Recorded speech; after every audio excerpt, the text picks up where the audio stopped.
15th last, there were 28,972 aircraft flights over the United States. 18 of these flights could not be identified from the ground. Interceptors were sent up to make visual identification. One of those interceptors had the code name Tamerlane Fox 4. Like every such flight, Tamerlane Fox 4 represented the combined efforts of many men and minds. This plane, the spearhead of a great and powerful team. This is the story of that team.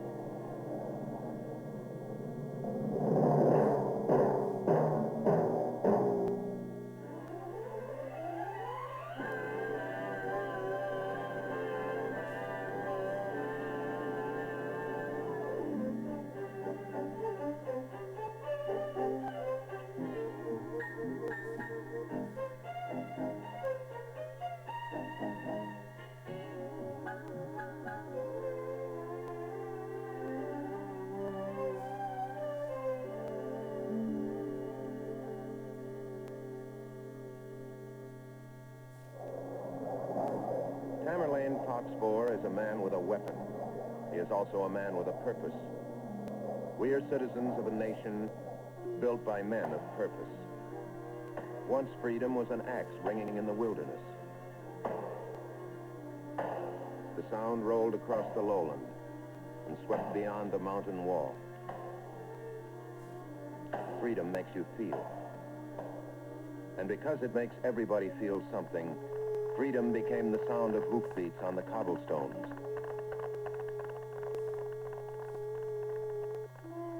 And the rattle of muskets at Concord, Bunker Hill, and Yorktown. Later, freedom had a different sound, a distant sound. Heard from across the sea at Manila Bay, Normandy Beach, and Okinawa. But today, supersonic speeds surmount the ocean bulwark. Now high-flying planes look down upon the land mass from a brand new point of view above the polar ice cap.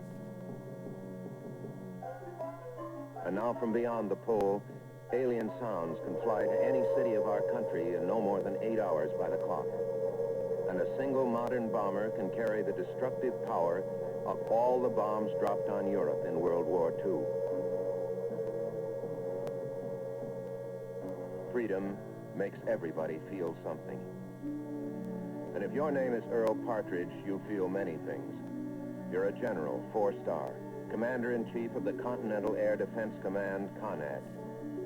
Your bosses are the Joint Chiefs of Staff in Washington, who have set up CONAD as the first true joint operational command inside the United States, bringing together as a fighting unit forces of the Army, the Navy, and Marines, and the Air Force. You also head the Ground Observer Corps. Your job? Defend the United States against air attack. In defending against air attack, CONAD is involved with a space problem. To provide time for defense of our land, the perimeter must be pushed out horizontally and raised vertically to a height of, say, 60,000 feet and a total area of 102 million cubic miles of airspace. In defending against air attack, CONAD is involved with a space problem the like of which has never before been undertaken. Never before has the continental United States been divided into areas of possible combat, each area in turn into divisions, whose units of defense are fully operational and prepared to engage in an all-out air battle at a moment's notice. Tamerlane Fox 4, in his F-0303, is prepared. One small supersonic blast of power in the open ocean of the air. And to back him up, vast resources of men and equipment drawn from all America. People on the ground as important as those who fly. Ready at a moment's notice, ready now. The day after a nuclear attack on America, there will be no time to train the people, to organize the vast complex of air bases. No time to design, build, and install the radar and specialized electronic gadgets that reach out into space to detect high-flying aircraft. After a nuclear attack, there'll be no time to lay down the 150,000 miles of land communication lines that tie the lucite plotting boards at every radar site in with the larger boards at air division level, at force area level, and to the board at CONAD headquarters. No time then to design and build the supersonic all-weather interceptor planes. To live, man must build. To defend himself, sometimes he must build to destroy. It's as simple as that. If an enemy attacks, he must be destroyed. Destroyed by F-0303 interceptors like Tamerlane Fox 4. The job of the air defense team is to get Fox 4 and others like him into position for the kill should one of those unidentified planes ever prove to be hostile. To do this, CONAD has 4 basic phases for the defense of our 102 million cubic miles of airspace. First, detect any airborne object approaching defended areas. Second, identify the object as friendly. If identification from the ground is not possible, then intercept the object so the pilot can take a personal look. If the object is hostile, he must destroy it. For Phase 1, detect, picket ships of the Navy component of the CONAD 3 service team carry search radar out to sea. There's a lot of water. You travel, but you don't get anywhere. You work, but there are no evident results of your daily effort. What you're watching for hasn't come. Yet. That one word, yet, is the word that keeps your eyes glued to the moving finger on the radar scope. That one word, yet, and other words maybe, like if, and when, and where. Long-range radar planes travel nowhere, too. Higher and faster, nowhere and everywhere. You look up, ahead, down. But what you're looking for, you may never see. Radar must do the looking. Your own eyes would be perhaps too late. And strange things are anchored on the shoals out in the Atlantic Ocean. CONAD calls them Texas Towers. They're big, they're tough, and just a little unbelievable. The Air Force component of CONAD, the Air Defense Command, operates the facility, as well as all land-based radar sites. To cover a lot of airspace, you've got to cover a lot of ground. The lines of defense are drawn up. Dew Line, Mid-Canada Line, Pine Tree Line, all joined together with a web of communications out across the country, Alaska, and to the northeast. When we're assigned to a radar site, if we're lucky, we get one near a city or a town. Pretty lucky, we're way out in the Tules, but where the scenery is nice. And then there's a kind of site they call remote.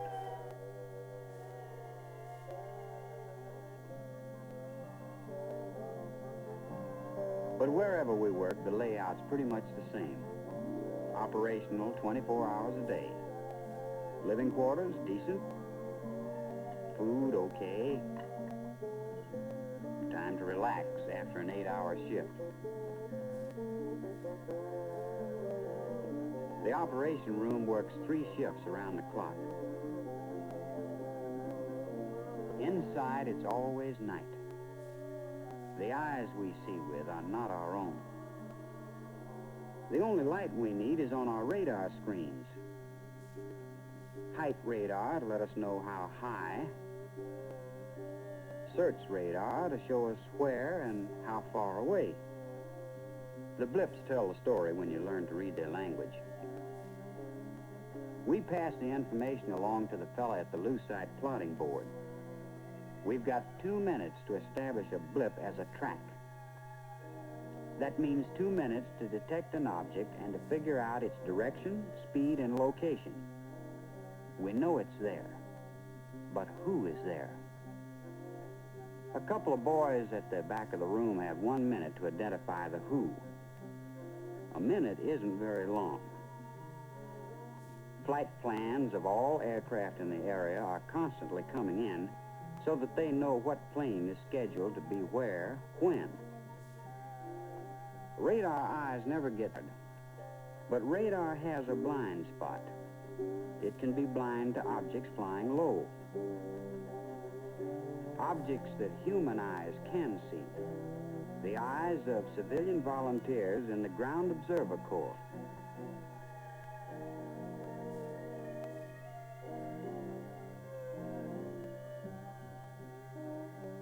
They watch for planes that might just try to sneak in below the radar screen.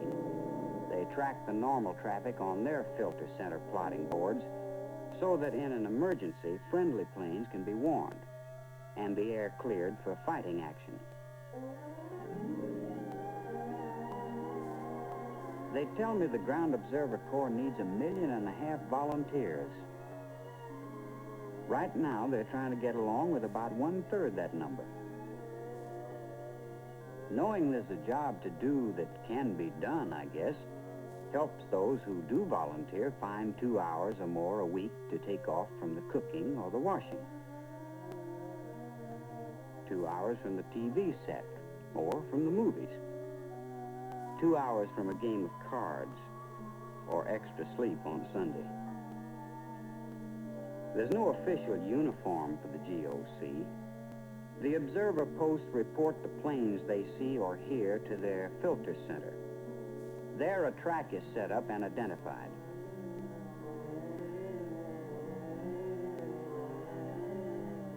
If there is an unknown plane, it is reported to the closest radar site. White markings on the board mean that flight plans check out. Everything's okay. We know who's flying around upstairs.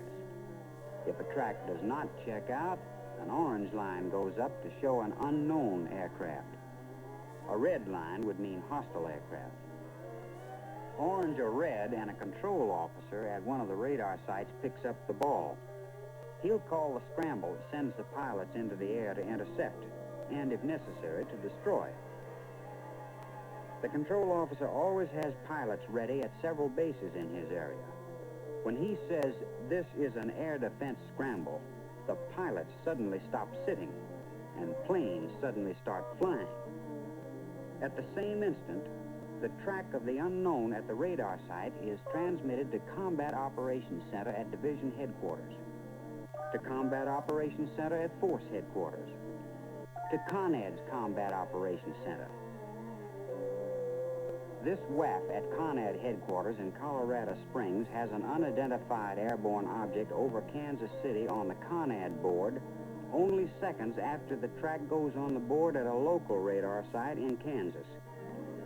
She knew all about Tamberlane Fox 4 before he even left the ground.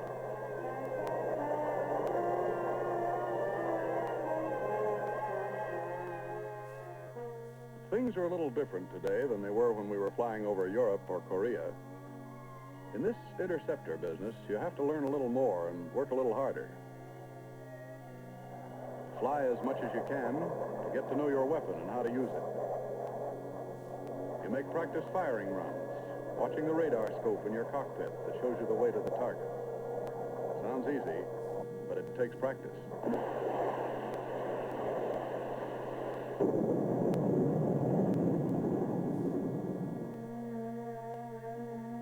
Fly and you study. So you're ready for your turns on alert. You've got to be ready. When the control officer at the radar site wants you, he wants you quick.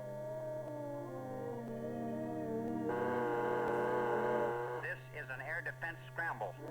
Scramble 1, heading 160, gate climb to Angels 12. Contact picnic on Channel 9. This is an air defense scramble. Scramble 1, heading 160, gate climb to Angels 12. Gate climb, that's with afterburner.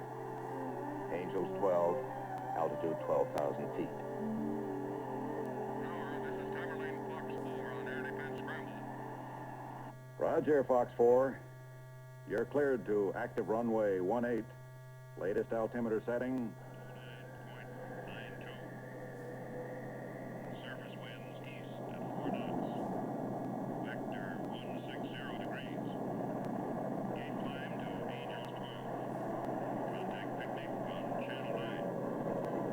Picnic is the code for the radar site where the control officer has the contact.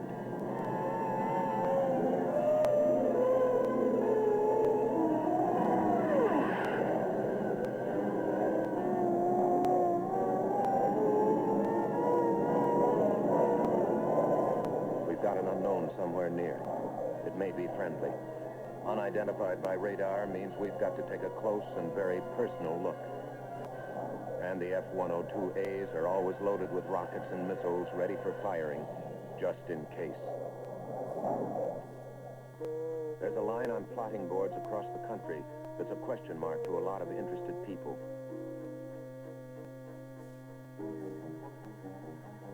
There's a pilot in his weapon and a ground controller at his radar who are going to find an answer. Picnic, this is Tower Lane 4, Channel 9. Heading 160. Passing through Angels 5. Roger, Fox 4. Read you loud and clear. Squawk 2 for identification. Roger, squawking 2.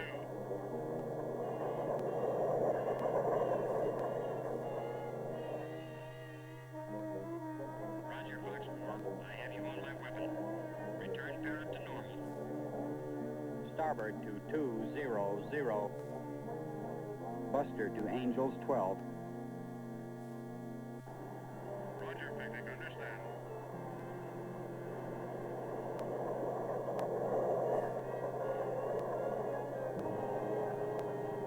There isn't room inside your cockpit for a co-pilot, but you've got one. A super long-range backseat driver. It's a big sky. No matter how fast you fly, without him, you might never find what you're looking for. He stays on the ground, but his eyes are flying with you. He'll bring you home when you're lost. He'll bring you down through the fog. Some people call it being a team. That's not exactly right. Together, you're one man flying a single mission as one man. You've studied together to make it that way, and talked it out over maybe a couple of hundred cups of coffee. Fox 4, this is Picnic. Bogey is 20 degrees right at 18 miles. Bogey track 090 at Angels 12. Approximate speed 150 knots. Picnic, standing by. Picnic, this is Fox 4. Have a contact 10 degrees right at 14 miles. Roger, Fox 4. Understand contact. Picnic, standing by. Picnic, this is Fox 4. I've got a visual on the bogey. Roger, Fox 4. Understand you have visual on the bogey. Make identification run. Roger, Picnic. Making ID run now.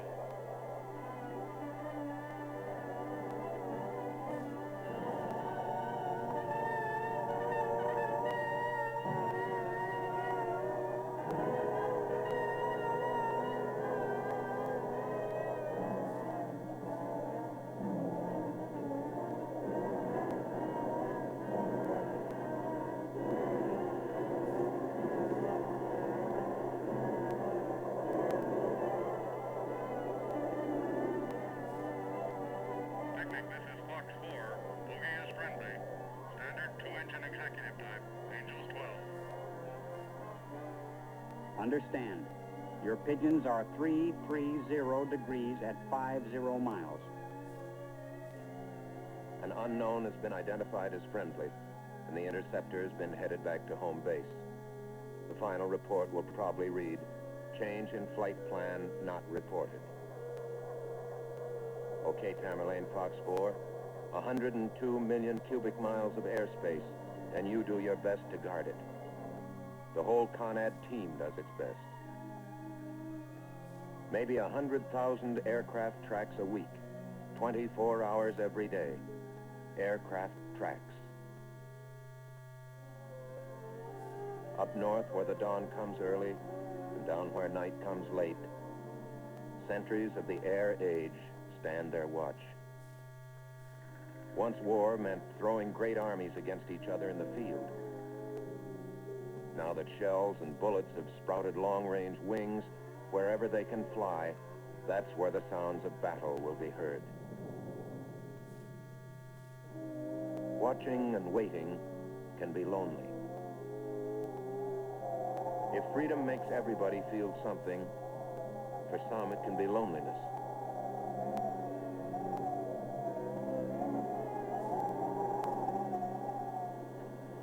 And freedom has a lot of sounds. A rivet gun in San Diego.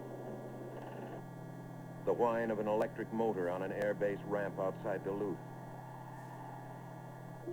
A woman's quiet voice in a filter center somewhere down in Alabama. Silence can be a sound, too. Watching and waiting can be silent. Take a portrait in the rain. There's nothing in the rule book that says you can't keep working and waiting in the rain. Or move your camera to the outside of the fence while you remember that it is a fence, a picket fence, and not a solid wall. Carry it high up to the summit of the fence. Focus it on a single fence post, but you'll never get a picture of anyone who calls himself a hero. Just pictures of those whose daily job is to detect, identify, intercept, and if necessary, to destroy. Could it happen on a day like this? That red line on the board? Will they be coming on a day like this, trying to break into our 102 million cubic miles of air defenses? Will there be a gap in that picket fence of ours? How many planes will come? How many will slip through undetected? A sound that isn't heard at a deserted observer post in Maine may rock the sky above Chicago, Kansas City, or Fort Worth. Will it happen on a day like this, that red line on the board? To the control officer, to the pilot in his all-weather interceptor, there's only one way to know the answer. Go on up and see.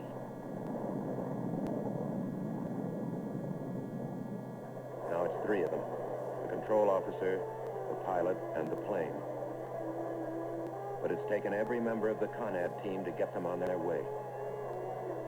In combat operations centers, generals and admirals watch and wait, their minds and eyes held by two first lieutenants 1,000 miles away.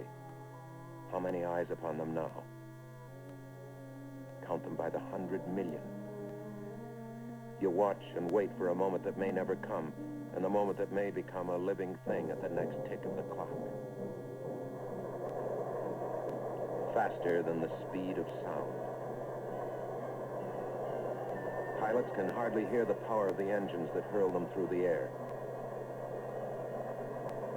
And yet 8 miles above the earth, there's an echo of hoofbeats on the cobblestones, the rattle of muskets at Concord, Bunker Hill, and Yorktown.